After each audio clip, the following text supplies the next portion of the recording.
There was a Supreme Court case that might seem more like a heartfelt lecture than a legal proceeding.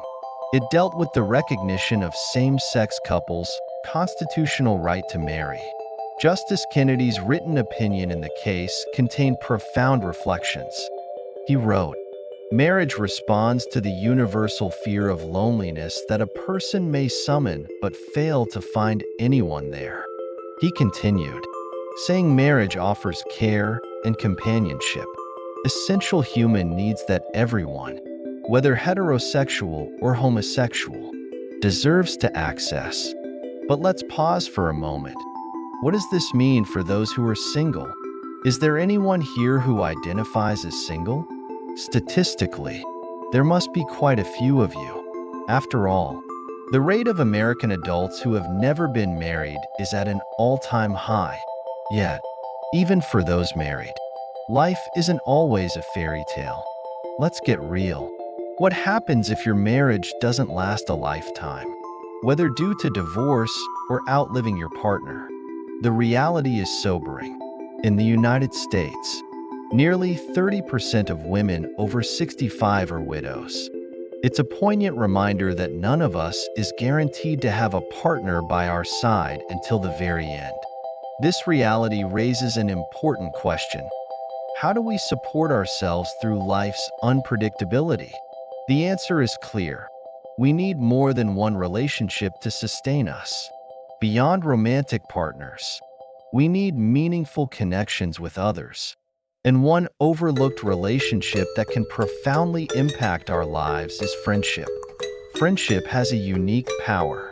As I've learned through my own experiences, I've had a friendship so strong it rivaled the depth of romantic bonds. We'd meet almost daily, support each other at parties, and even hold hands in moments of vulnerability. Sure, it may seem unconventional to some, but that level of connection was natural for us. I'm not alone in experiencing friendships like this.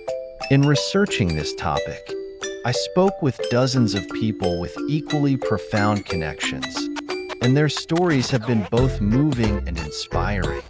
For example, Natasha and Linda, the first same-sex parents legally recognized in Canada, continue to celebrate life with their teenage son, exemplifying the power of non-traditional families. Or take Joe and John, best friends for decades. When Joe struggled with substance abuse, John stepped up to help him recover.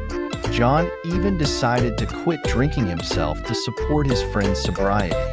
Joy and Hannah's story is another testament to the strength of friendship. Over 6 years, Joy cared for Hannah as she battled ovarian cancer, flying across the country to ensure Hannah received the best care. Despite the challenges, Joy remained by Hannah's side until the very end, demonstrating how friendships can transcend the boundaries of societal norms. History, too, offers incredible insights into the potential of friendship. In ancient Rome, friends often referred to each other as half of my soul, or the greater part of my spirit. Expressions we now associate with romantic relationships. In many cultures, like China and Jordan, sworn brotherhood ceremonies transformed friends into chosen family.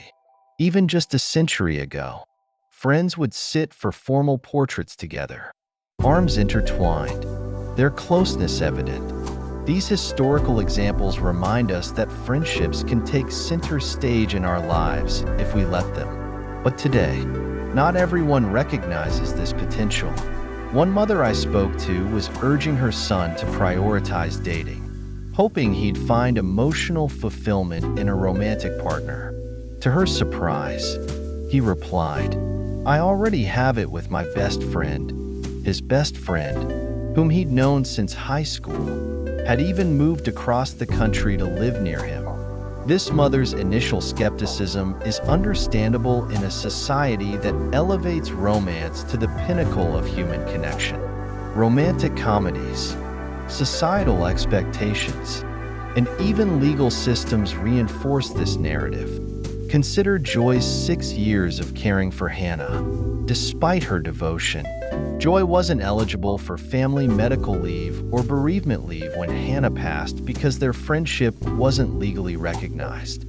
Our systems, both governmental and workplace policies, often render friendship invisible, and yet, its value is undeniable.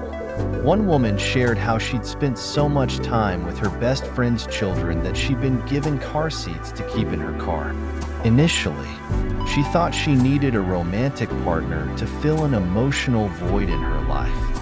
But after learning about deep friendships like Joe and John's, she realized there was no void at all. Her life was already rich with connection. If we can embrace the potential of friendship and acknowledge that there are many types of significant relationships, we can expand the ways we find love, care, and companionship.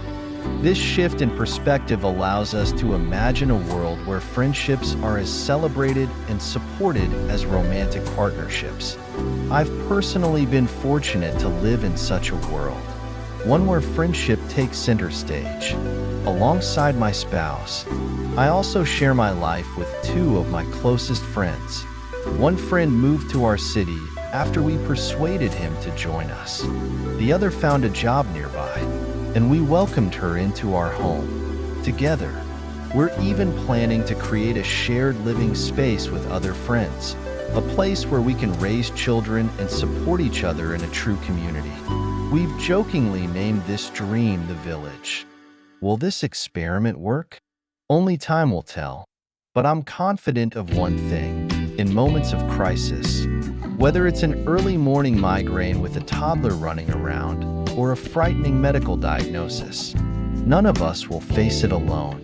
And that's what I wish for all of us, to feel empowered to share our lives with whomever we're fortunate enough to call family. Whether that's a spouse, a sibling, or a house full of friends,